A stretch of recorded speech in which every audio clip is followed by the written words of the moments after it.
Assalamualaikum warahmatullahi wabarakatuh.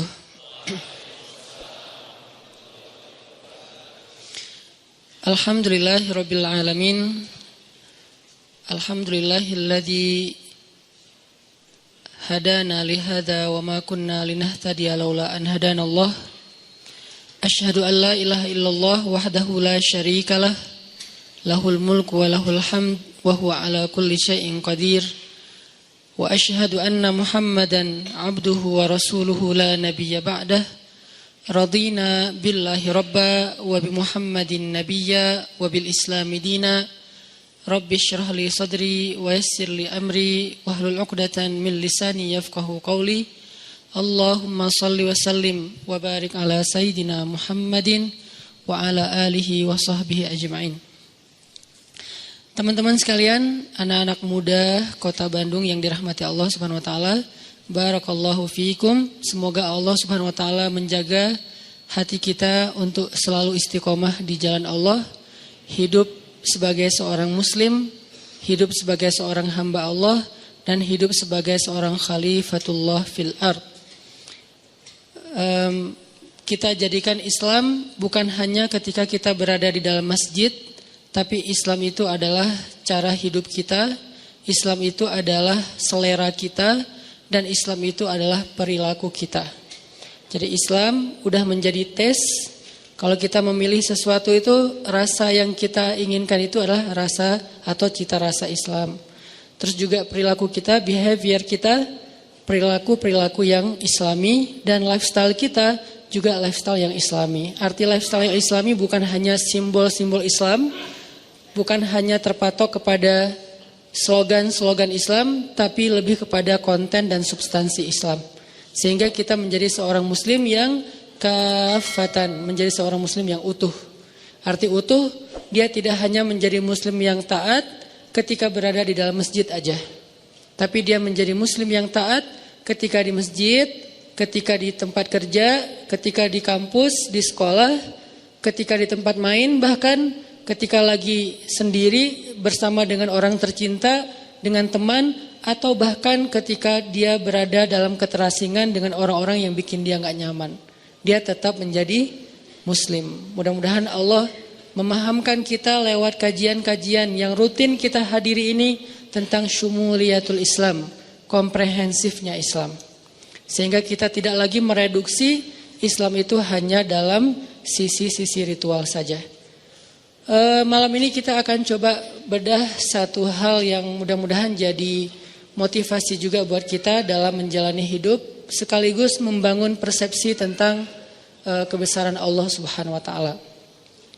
Kalau di posternya mungkin membahas tentang maaf, saya akan coba kembangkan lebih luas sedikit supaya kita punya persepsi, dan nanti ujung-ujungnya sebetulnya salah satu goalsnya adalah agar kita bisa memaafkan orang lain. Kita bahas tentang hikmah. Kita bahas tentang hikmah. Apa itu hikmah? Dan kenapa pembahasan hikmah ini penting, dan gimana cara menjadi orang yang ahli hikmah. Kalau di dalam Al-Quran, Allah Subhanahu wa taala menyebutkan banyak kata hikmah dan banyak cerita hikmah. Kalau kata hikmah secara jelas, salah satunya disebutkan di dalam ayat tentang dakwah. Ud'u ila sabili rabbika bil hikmah. Ajaklah manusia kepada jalan Rabbmu, ajaklah manusia kepada jalan Allah, kepada agama Allah bil hikmah, dengan cara yang hikmah. Kemudian juga ada ayat tentang Nabi mengajarkan hikmah. Wa yu'allimukumul kitaba wal hikmah. Dan tugas Nabi adalah mengajarkan kepada kalian Alkitab dan Al-Hikmah. Kemudian juga nanti ada kisah-kisah tentang hikmah. Salah satu yang paling fenomenal itu dan legend banget adalah Luqmanul Hakim. Yang Allah Subhanahu wa taala berikan kepada dia hikmah. Dan Allah juga berikan kepada para anbiya hikmah. Misalnya wa atainahul hukma sabiyya. Kami berikan hikmah kepada Yahya sejak dia masih berusia masih kecil. Sebegitu seringnya kata hikmah disebut di dalam Al-Quran. Kenapa? Apa maksudnya? Terus gimana cara kita mengamalkan kata hikmah ini? Karena kita yakin gak ada satupun diksi Al-Quran itu yang mubazir, yang sia-sia. Walaupun terjemahnya kadang-kadang menurut kita kayak bukan sesuatu yang bold. Kayak misalnya kalau yang bold itu kan tentang kebesaran Allah, Allah Maha Kuasa, Allah apa, kan jelas ya makna yang boldnya nih. Kadang-kadang ada diksi kayak sederhana, perhiasan, yang dulu pernah kita bahas, keindahan, yang kita terjemahin jadi keren. Terus sekarang hikmah. Ini diksi yang bahkan diulang berkali-kali lebih banyak daripada kata jamal. Dan gak mungkin gak penting. Karena Al-Quran setiap hurufnya aja penting. Apalagi satu kata yang terdiri dari sekian banyak huruf. Sehingga Allah ngasih tahu kita bahwa semua huruf Al-Quran itu penting kadang-kadang dengan sebuah simbol atau dengan sebuah kode. Misalnya alif lam mim gitu. Kenapa ada pembukaan surat cuman satu huruf? Nun, qaf, shad gitu kan? Atau dua huruf yasin, atau tiga huruf alif lam mim, atau banyak kaf ha ya ain shad. Semuanya huruf, bukan kata. Kenapa Allah buka surat-surat tersebut dengan huruf? Karena Allah pengen ngasih tahu salah satu maknanya, semua huruf Al-Quran itu penting. Sehingga yang kita baca walaupun cuman qaf itu penting. Minimal kalau kita nggak tahu makna lebih dalam, pentingnya apa? Qaf aja kalau kita baca dapat pahala. Coba kalau kita baca yang lain selain Al-Quran satu huruf nggak akan mengandung pahala, walaupun juga nggak mengandung dosa, biasa aja gitu. Yang biasa aja itu namanya mubah, nggak berpahala, nggak dosa ya, nggak dilarang, nggak disuruh, biasa aja. Kita baca nama seseorang, nama orang penting banget, udah lengkap dibaca pun belum tentu berpahala kan. Tapi kalau Al-Quran belum lengkap satu huruf aja, udah 10 kebaikan.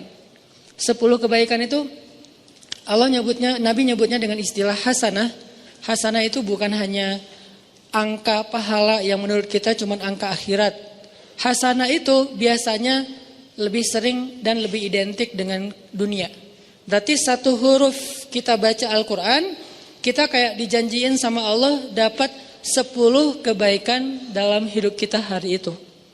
Misalnya pagi-pagi, qaf, udah 10 loh. Besok nun, lo ngapain sih? Cari berkah. Jadi cuma satu huruf doang. Kebayang satu huruf aja bisa sekeren itu gitu. Apalagi satu kata, kalimat, ayat, surat, juz, dan khatam. Ini dahsyat banget. Ini kayak kode dari Allah. Baca Quran itu gak sia-sia teman-teman. Kita gak bisa baca fasih aja dapat pahala yang utuh. Apalagi fasih maka dilipat menjadi 10 kali lipat. Beda banget dengan kita baca yang lain, walaupun membaca yang lain itu insya Allah kadang beberapa hal masih bermanfaat. Kayak baca buku atau baca majalah, baca WA, baca grup, baca caption orang di sosial media, baca komen mantan. Ya mungkin dia komennya motivasi, aku udah halal nih, kamu kapan gitu kan. Saya jadi kayak motivasi gitu kan. Itu kan motivasi juga. Dan kadang lebih greget loh kalau dimotivasi mantan ya. Kayak pengen duluan, siapa duluan yang sukses gitu kan. Terus sudah sukses pengen bikin dia nyesel kan gitu. Niatnya dari awal udah gak benar. Oke, kita belajar tentang hikmah. Apa sih arti hikmah? Banyak, karena bahasa Arab ini punya makna yang sangat beraneka macam dan luas banget. Tapi salah satu arti hikmah yang sering banget diulang-ulang oleh ulama adalah hikmah itu kayak akibat, dampak. Dan by the way, akibat itu juga bahasa Arab, akibah. Wal akibatu lil muttaqin. Artinya apa? Akibat atau kesudahan hasil yang baik itu adalah hak orang yang bertakwa, kata Allah. Wal akibatu lil muttaqin. Akibat artinya kayak hasil yang baik adalah hak bagi orang yang bertakwa. Itu sama kayak Allah berjanji, wa may yattaqillah yaj'al lahu makhraja wa yarzuqhu min haitsu la yahtasib Wa may yattaqillah yaj'al lahu min amrihi yusra. Wa may yattaqillah yukaffir anhu sayyi'atihi wa yu'zim lahu ajra. Siapa yang bertakwa kepada Allah, Allah kasih jalan keluar. Siapa yang bertakwa kepada Allah, Allah kasih surprise, kejutan. Siapa yang bertakwa kepada Allah, Allah kasih kemudahan. Siapa yang bertakwa kepada Allah, Allah hapuskan dosa-dosanya. Siapa yang bertakwa kepada Allah, Allah lipat gandakan balasannya, rewardnya, jazanya. Ini semuanya disebut dengan akibah. Disebut dengan hasil, akibat. Walaupun arti akibat dalam bahasa kita mungkin sedikit lebih ringan. Kalau dalam bahasa Arab, akibah itu artinya kesudahan, hasil. Wal aqibatu lil muttaqin, berarti hasil yang baik adalah hak orang yang bertakwa. Jadi bisa dibilang hikmah itu agak mirip dengan makna aqibah atau akibat, kesudahan, efek. Nah, kalau di dalam ayat tentang dakwah, maka arti hikmah itu adalah orang yang bijak itu, orang yang hikmah adalah orang yang kalau dia berdakwah, dia ngomong, dia bikin caption, dia komen, dia mikirin efeknya. Bukan mikirin maunya. Ini kurang hikmah. Mungkin kalau kita terjemahin lebih luas lagi, hikmah itu bijak kalau bahasa kita. Hikmah itu bijak. Orang yang ahli hikmah, bahasa Arabnya disebut Al-Hakim. Luqmanul Hakim, Luqman yang bijak sana. Berarti orang yang bijak itu adalah ketika berdakwah, dia mikirin efek dari caption saya ini apa?